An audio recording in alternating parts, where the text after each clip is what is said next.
Le premier pas vers le changement est la prise de conscience, le second est l'acceptation. À toutes et à tous, bonsoir et bienvenue dans ce 19h, tout de suite le sommaire. Le Conseil des ministres de cette semaine a procédé à l'homologation des prix d'achat de coton-graines aux producteurs au titre de la campagne cotonnière 2022-2023, a défini les critères d'attribution des logements sociaux et économiques ainsi que des modalités de leur commercialisation. Aussi, le gouvernement a décidé d'un appui financier ponctuel aux étudiants béninois boursiers en formation en Fédération de Russie. Les produits pétroliers connaissent une nouvelle augmentation. Le gasoil annoncé pour être vendu à 600 francs le litre sur une période de 3 mois passe désormais à 668 francs CFA. Le gaz domestique passe à 795 et le pétrole à 851 francs CFA. Seul le prix de l'essence est maintenu à 600 francs. Dans cette édition, à suivre quelques citoyens béninois qui commentent le débat de l'entre-deux tours entre le président sortant français Emmanuel Macron et la candidate à l'élection présidentielle Marine Le Pen.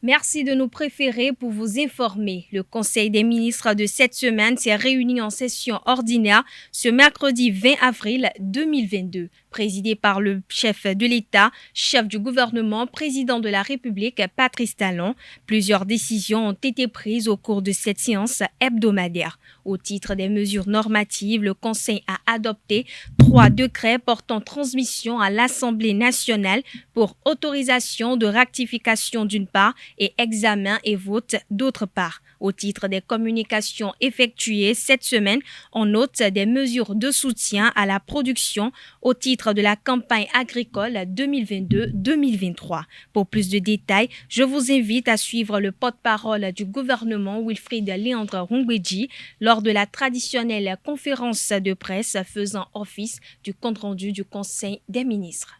Ont été adoptés les décrets portant transmission à l'Assemblée nationale pour autorisation de ratification du protocole portant amendement de la Convention relative aux infractions et certains autres actes survenant à bord des aéronefs faits à Montréal le 4 avril 2014, ainsi que des protocoles portant amendement de la Convention relative à l'aviation civile internationale, article 50A et article 56, signés à Montréal le 6 octobre 2016.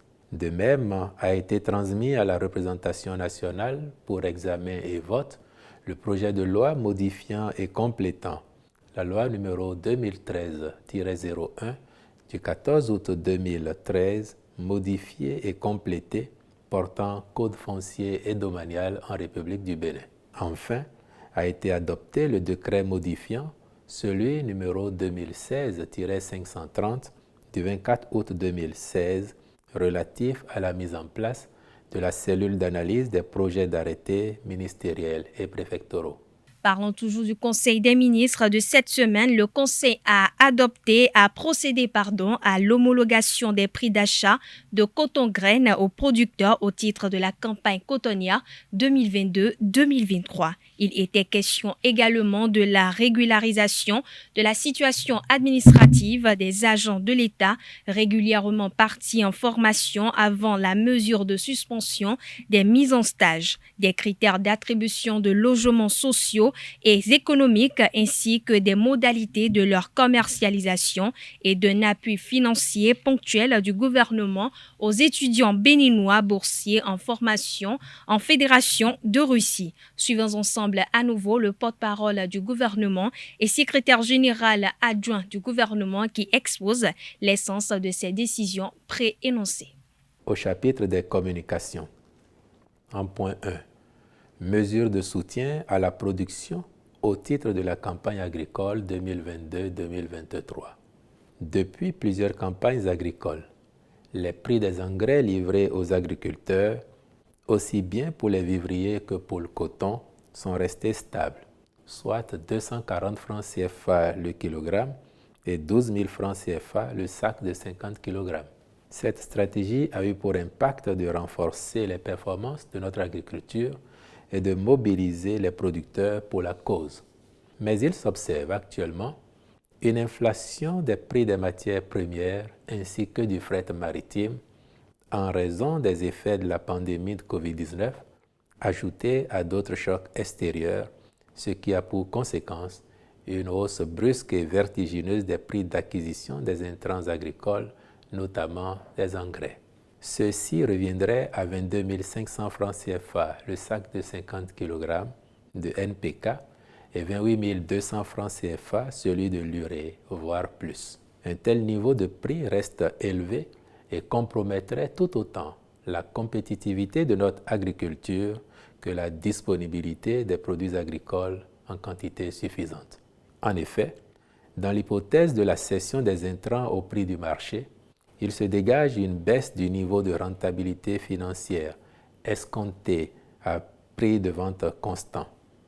Ainsi, le revenu du producteur de maïs s'établirait à moins 7 325 francs CFA à l'hectare contre 40 375 francs CFA la saison dernière, soit une perte de 47 700 francs CFA, et celui du riziculteur s'établirait à 9 225 francs CFA à l'hectare contre 73 125 francs CFA la saison écoulée, soit une baisse de 63 900 francs CFA.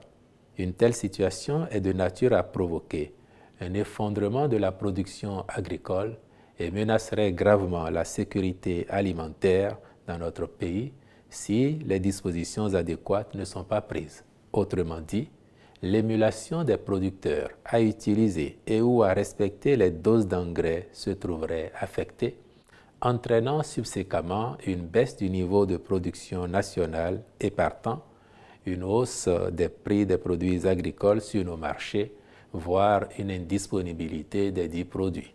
En ce qui concerne la filière coton, les acteurs, prenant la mesure des enjeux, ont décidé de subventionner les prix des engrais, y compris pour les vivriers, à raison de 11,5 milliards de francs CFA par l'Association interprofessionnelle du coton, AIC, sur ses réserves stratégiques, et 13 milliards de francs CFA par les égreneurs. En dépit de cet effort substantiel, les prix des engrais resteraient tout de même prohibitifs et les menaces à la production agricole réelles. Dès lors, l'intervention de l'État est requise pour stabiliser les prix de cession à un niveau soutenable en vue de favoriser une campagne agricole performante, notamment en ce qui concerne les produits vivriers. C'est pourquoi le Conseil a marqué son accord pour qu'il soit renoncé temporairement au prélèvement par l'État de la contribution à la recherche agricole ainsi que de la redevance de promotion agricole au titre de la campagne 2021-2022, le tout représentant un appui de 31,5 milliards de francs CFA. Ainsi, les prix de cession des intrants aux producteurs au titre de la campagne 2022-2023 se présentent comme suit. Engrais toutes catégories confondues, 280 francs CFA le kilogramme, soit 14 000 francs CFA le sac de 50 kg. Insecticide coton, 3 500 francs CFA le flacon pour le traitement de demi-hectare. Herbicide Toto, 3 500 francs CFA le litre. Herbicide sélectif, 7 011 francs CFA le litre. Herbicide sélectif précoce, 7 011 francs CFA le litre. Les objectifs poursuivis par ce soutien de l'État, exclusivement en faveur de la production agricole nationale devant être atteints, le Conseil rappelle qu'il est formellement interdit de faire sortir ces intrants du pays et ou de les revendre. À ce titre, tout contrevenant s'exposera à des sanctions particulièrement sévères.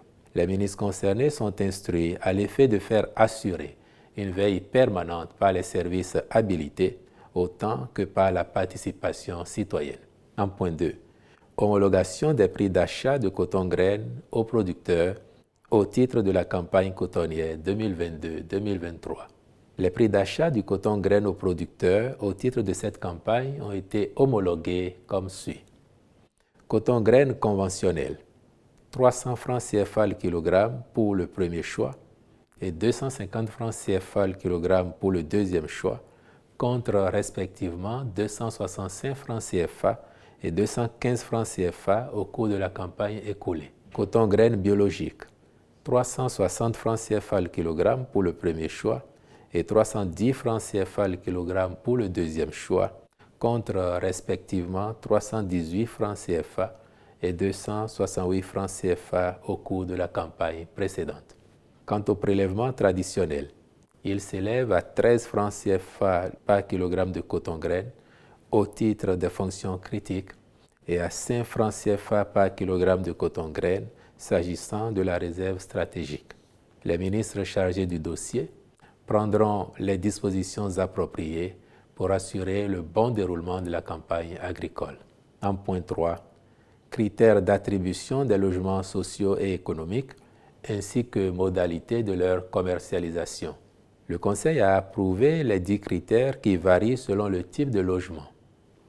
S'agissant des logements sociaux, il est à rappeler que l'État a pris en charge les coûts liés à la viabilisation intégrale des lieux ainsi que l'acquisition des domaines. L'option retenue pour leur commercialisation est la location à cession sur une durée maximale de 25 ans avec un taux d'intérêt de 3,5%. En ce qui concerne les logements économiques, la durée de la location à cession est de 17 ans avec un taux d'intérêt de 6,5%. Il est à souligner que les modèles de logement, aussi bien sociaux qu'économiques, sont de type F4, les prix variant selon le niveau de confort, la surface bâtie et le caractère individuel ou collectif du bâtiment.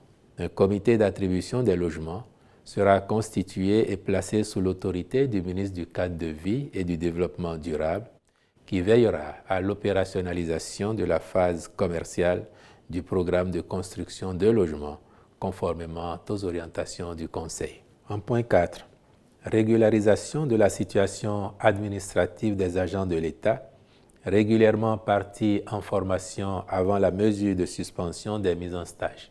Les agents concernés sont au nombre de 250, répartis dans 22 ministères et 6 institutions de la République qui attendent les décisions de retour de stage et les actes administratifs subséquents pour leur reclassement.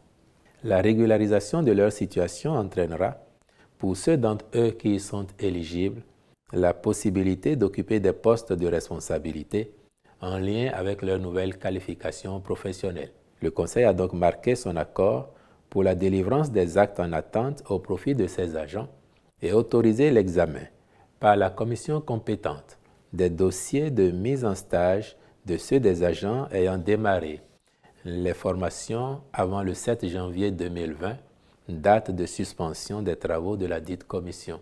En point 5, appui financier ponctuel du gouvernement aux étudiants béninois boursiers en formation en Fédération de Russie. Ces étudiants reçoivent ordinairement, dans le cadre de la coopération avec la Russie, des frais symboliques de subsistance couvrant notamment le transport et la restauration. Mais la situation de crise créée par la guerre en Ukraine a occasionné la non-perception de cette allocation, contraignant certains d'entre eux à s'absenter des cours, voire à les abandonner en vue de la recherche de solutions palliatives, compromettant ainsi leurs études. À cela s'ajoute l'impossibilité de bénéficier de transferts d'argent en raison des sanctions contre la Russie. C'est pourquoi le Conseil s'est prononcé favorablement pour leur octroyer une subvention ponctuelle qui éviterait aux bénéficiaires toute situation de précarité. En point 6.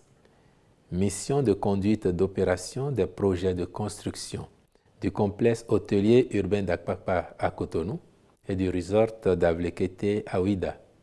Le projet de complexe hôtelier d'Akpakpa vise à renforcer l'offre de réceptifs par des équipements de haut standing alignés sur les standards internationaux. À cet effet, la société identifiée pour la présente mission sera chargée de la réalisation du concept architectural et du plan d'affaires. Elle prendra également en compte la conduite du projet et la direction d'exécution des travaux. S'agissant du site d'Avlekete, cette société interviendra pour conduire le projet, assurer la direction de l'exécution des travaux de conception et de construction, puis prendre en charge la gestion des contrats de fourniture et de pose de mobilier et articles de décoration.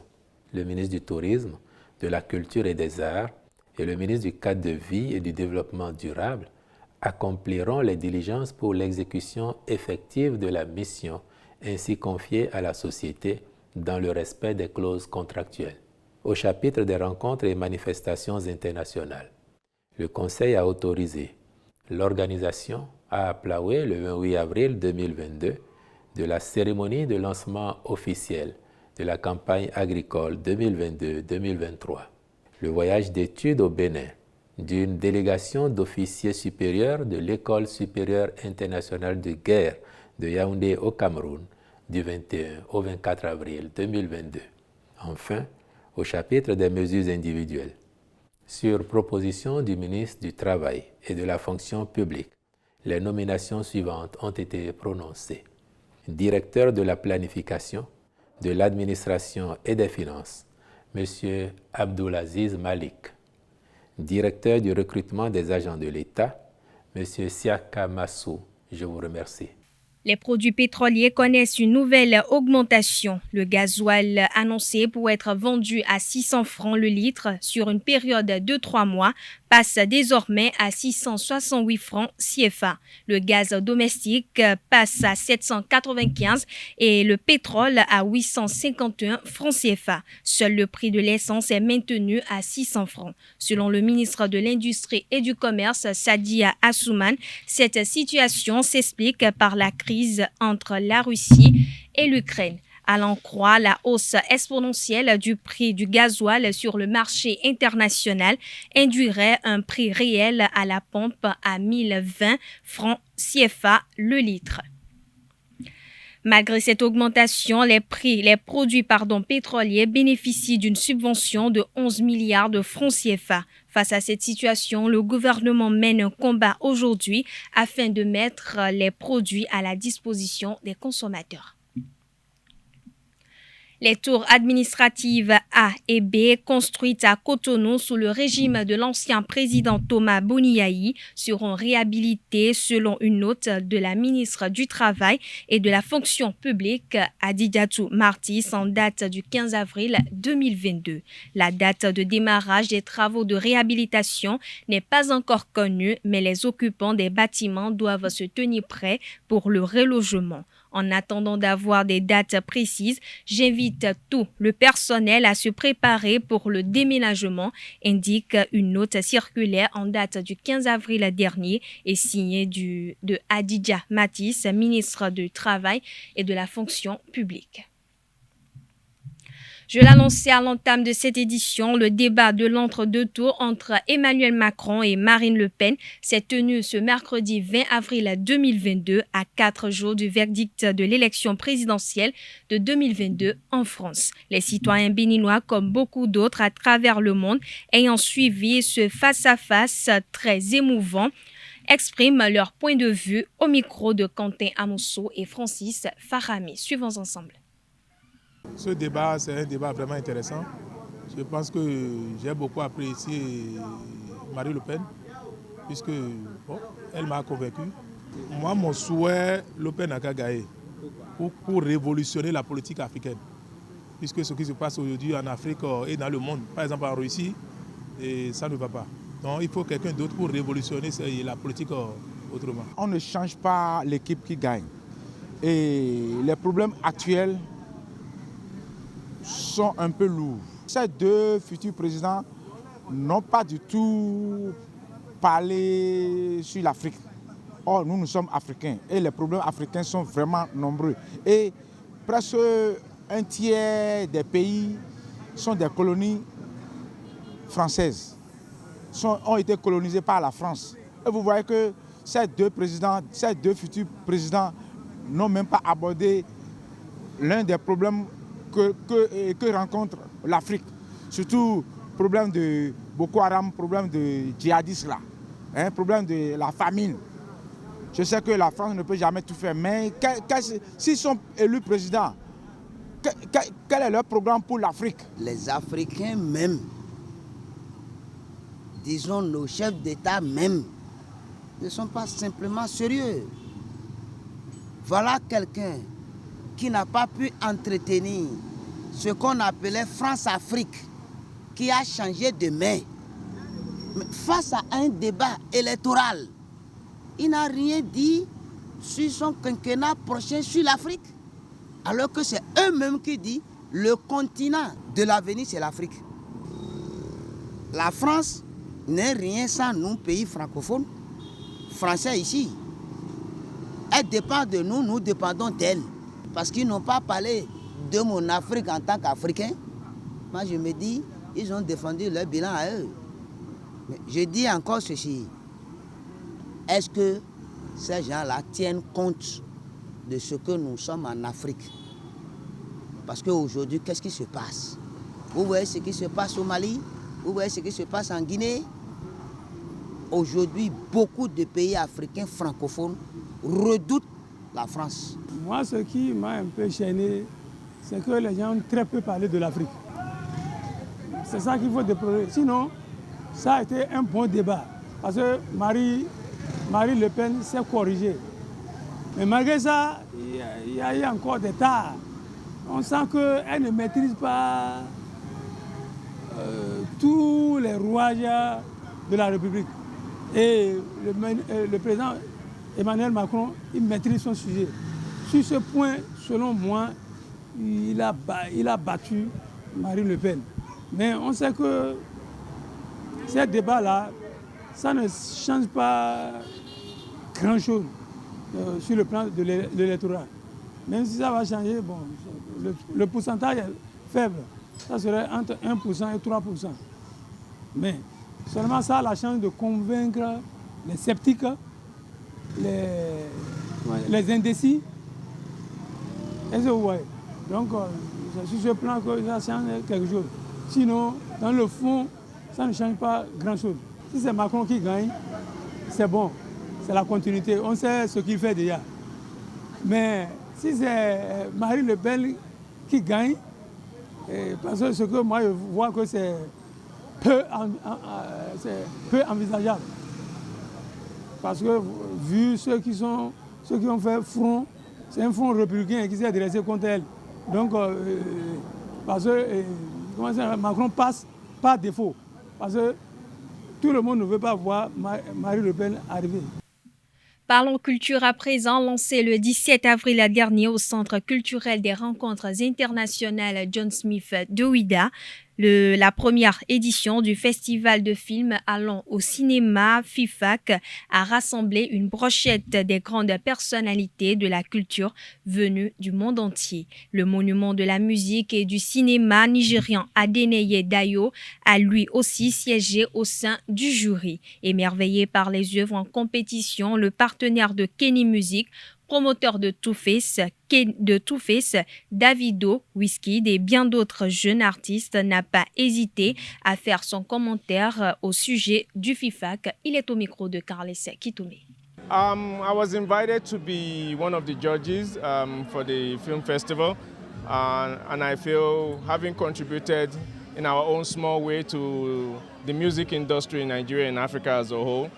For those who don't know, Kenny's Music is a brand that raised such musicians as Two-Face, who sang the mega hit My African Queen, and numerous other young stars, from the band, and now the latest stars like Davido and Wizkid.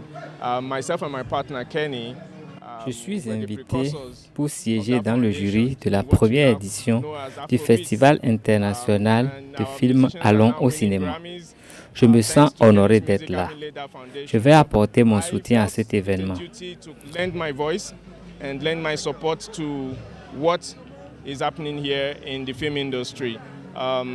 We know Nigeria has grown in leaps and bounds in terms of music and movies, but we can't let our brothers and sisters from Benin Republic, from Togo, from Côte d'Ivoire. L'expérience acquise avec la musique nigériane avec Kenny Music sera mise au service de ce festival.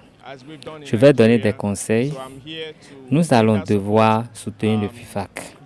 Nous savons que le Nigeria a connu une explosion dans le domaine du cinéma et de la musique. Nous allons aider nos frères du Bénin, du Togo, du Ghana et de la Côte d'Ivoire. J'ai aimé les films en compétition. Nous devons raconter nos histoires et promouvoir notre culture. Ce n'est pas CNN ou BBC qui le feront pour nous. Le film qui traite du gong illustre parfaitement notre façon de communiquer. Nos grands-parents racontaient les histoires sous la palabre et la transmettaient de génération en génération. C'étaient nos moyens de communication quand il n'y avait ni Internet ni Wi-Fi. Nous utilisions le gong pour diffuser les messages du roi, du balai ou du grand chef. Nous devons le rappeler à nos enfants. Et même aujourd'hui, tout le monde n'a pas encore accès au téléphone portable, alors que nous perdons nos méthodes de communication. En dehors de la télévision, peu de choses intéressent nos enfants. Nous avons besoin de leur enseigner ces choses, nos cultures, nos langues qui disparaissent progressivement. Actuellement, nous envoyons nos enfants étudier à l'étranger. Ils ne parlent plus nos langues. Nous avons besoin de produire des films pour raconter ces choses. Tous les films en compétition ont they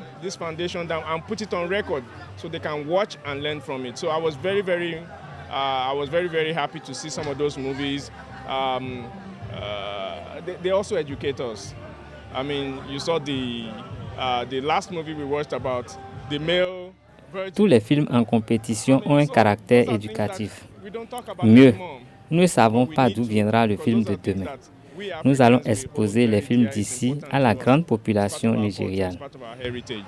And so I'm very happy to be here, to be part of that story, and I will also take some of this back to Nigeria with me to show our Nigerian brothers and sisters what our brothers here are doing and what they are doing in Francophone countries.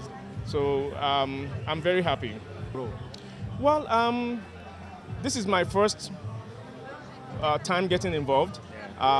Like I said, I will lend my voice. I'm supposed to be one of the judges, so I will give a critical voice, but will also advise and we will encourage. Nos radios et nos télévisions du Nigeria ont des dizaines de milliers d'auditeurs et de téléspectateurs. Nous allons proposer ces films comme nous l'avions fait pour l'Afrobeat à Londres et aux États-Unis.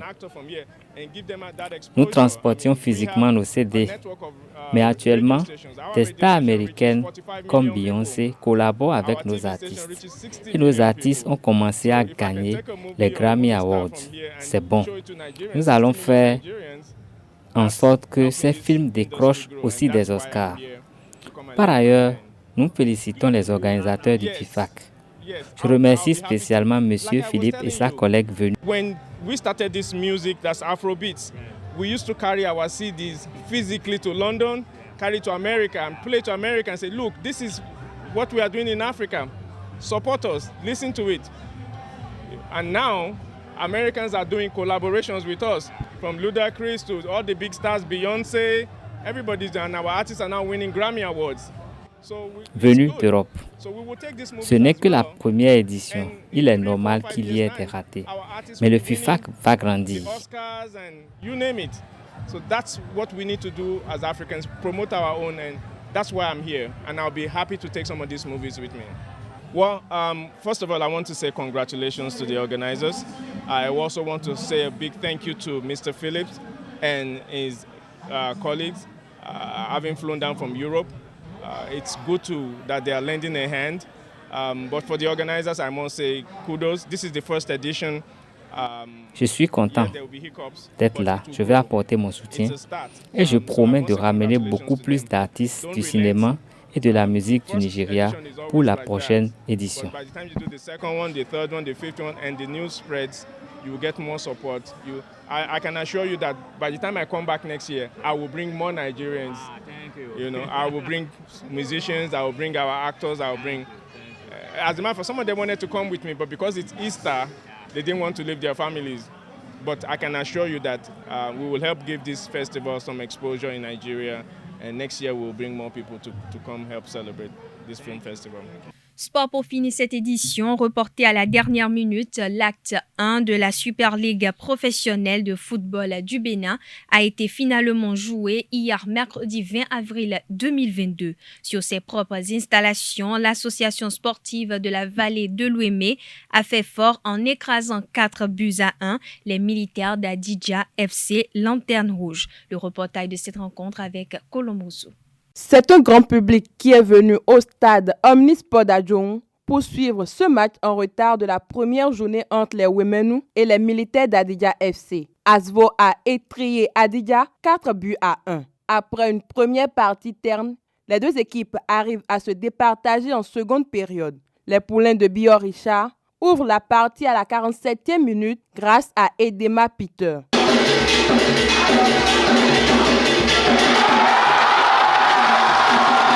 Emmanuel Oniekewe inscrit le deuxième but 6 minutes plus tard pour mettre les siens sur orbite.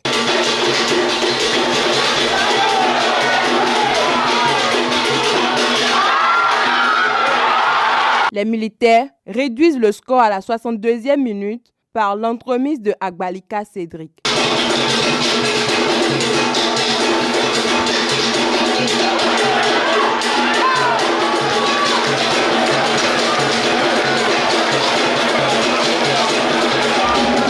Mais ils vont fléchir après cette réduction de l'écart. Ils encaissent 2 autres buts vers la fin du jeu. Brice Gozo, d'un sponsor coup franc, aggrave le score à la 85e minute.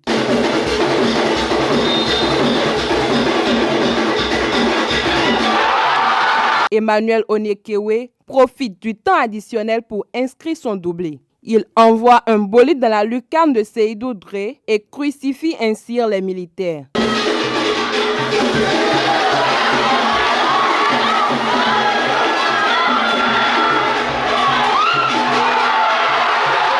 Ce 4e but n'a pas été du goût des visiteurs. Au coup de sifflet final, le staff des militaires s'en est pris à l'arbitre central.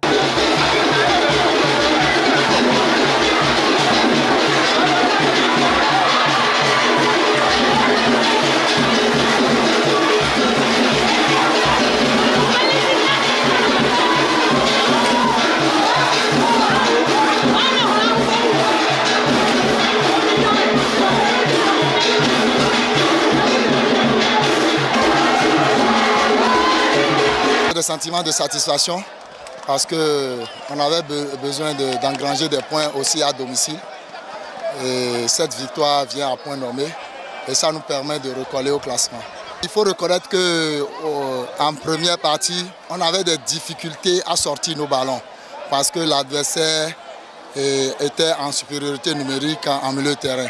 Donc en seconde partie, j'ai dû faire des changements. Et j'ai changé de tactique de jeu, ce qui nous a permis de dérouler et de marquer 4 buts.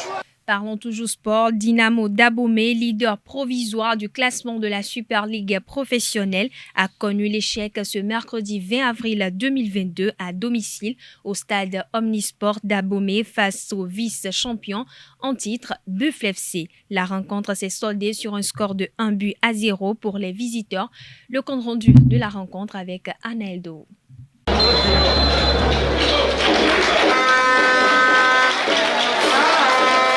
Bonne récolte pour les Buffles du Borgou en déplacement à Abomey. Victoire 1-0 face à Dynamo d'Abomey. Le match en retard comptant pour la première journée de la Super League professionnelle a tenu ses promesses. Très discutée entre les deux équipes, la rencontre n'a basculé qu'à la 34e minute où les Buffles ont pris les devants sur ce coup franc joué en 2 temps.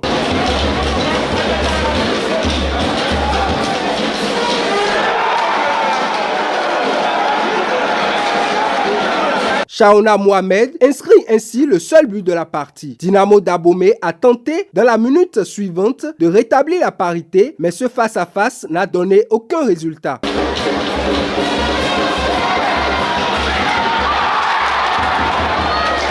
De retour des vestiaires, le match garde son haut niveau. Mais Dynamo se retrouve diminué à la 64e minute avec la sortie sur carton rouge de Youssouf Abdou.